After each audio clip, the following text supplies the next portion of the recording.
জেনাকে আজকে মানুষ মনে করছে যে আমরা মজার জন্য, শুধুমাত্র নিজের শরীরের খুশির জন্য, কিছুক্ষণের সময়ের আনন্দের জন্য মানুষ জেনা করছে। আজকে আল্লাহুস সামাদ জেনার কাছে পর্যন্ত যেতে নিষেধ করেছে। আল্লাহ তাবারক ওয়া তাআলা যে জেনাকে হারাম করেছে, নবী আমার বলেছেন জেনা করিও না। নবী সাল্লাল্লাহু তাআলা আলাইহি ওয়াসাল্লাম বিবাহকে এত আসান করে দিয়েছেন যেন জেনা না হয়, কিন্তু তার সত্ত্বেও আজকে আল্লাহর বান্দা বান্দি জেনাতে লিপ্ত হচ্ছে। তার সঙ্গেও আজকে আল্লাহর বান্দা বান্দিরা জেনাতে লিপ্ত হয়ে যাচ্ছে। আজকে দেখুন তো দুনিয়ার বুকে আপনি আপনার গ্রামে, আপনার এলাকায় সকলকেই বলছি, সকলে নিজের জায়গায় দেখুন, আপনার বাড়ির পাশে নজর দিয়ে দেখুন, আপনার স্ত্রী অন্য কারোর দিকে নজর, আপনার নজর অন্য কারো স্ত্রীর দিকে। আল্লাহুস সামাদ। আজ পুরুষেরা, ইয়ং ছেলেগুলা, আমার ভাইয়েরা, এরা কি করছে? এরা একটা ফোন পেয়ে গেল, খালি ফেসবুক খুললেই শুধু অপেক্ষা।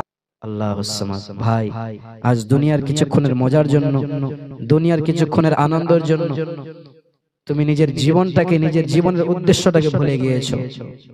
আল্লাহুস সামাদ। নবী পাক সাল্লাল্লাহু তাআলা আলাইহি ওয়াসাল্লাম হাদিস শরীফের মধ্যে ঘোষণা করে বলেন, বুখারী শরীফের হাদিস, সহিহ হাদিসের মধ্যে বলছেন যে আমি দেখলাম গতকাল রাত্রে বেলা যেন কিছু মানুষ এমন ছিল, কিছু যুবক আর কিছু যুবতী এমন ছিল, যাদেরকে একটা হাড়ির ভিতরে আমি দেখলাম যে হাড়িতে আগুন জ্বলছিল, আগুন দাউ দাউ করে আগুন জ্বলছিল। আর সেই আগুনটা কেমন জ্বলছিল, আমি যেন বাইরে থেকে তাদের চিৎকার শুনতে পেলাম। আর যখন আমি চিৎকার শুনলাম তো আমি সেই হাড়ির ভিতরে উকি মেরে দেখলাম, আর দেখছি কি সেই হাড়ির ভিতরে যেন কিছু যুবক আর কিছু যুবতী উলঙ্গ অবস্থায় আগুনে দাউ দাউ করে জ্বলছে। আজকে কিছুক্ষণের মজার জন্য আগুনে জ্বলতে রাজি। আল্লাহর আযাবকে ভুলে গিয়েছি, আল্লাহর কোরআনকে ভুলে গিয়েছি, আল্লাহ তাবারক ওয়া তাআলা যে সমস্ত কাজ করতে বলেছেন সেগুলো ভুলে গিয়েছি।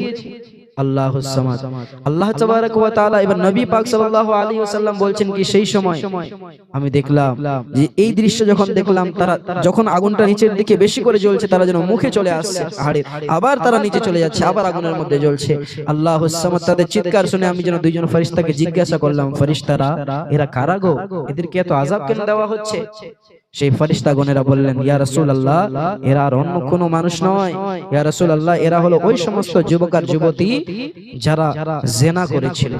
আল্লাহুস সামাদ। আজকে জিনাটাকে খুব সহজ মনে করেছে। জিনা করে আপনি কিছুক্ষণের জন্য, শুধুমাত্র 10 মিনিট, 20 মিনিট, 1 ঘন্টার জন্য নিজের জিসমকে, নিজের হৃদয়কে খুশি করার জন্য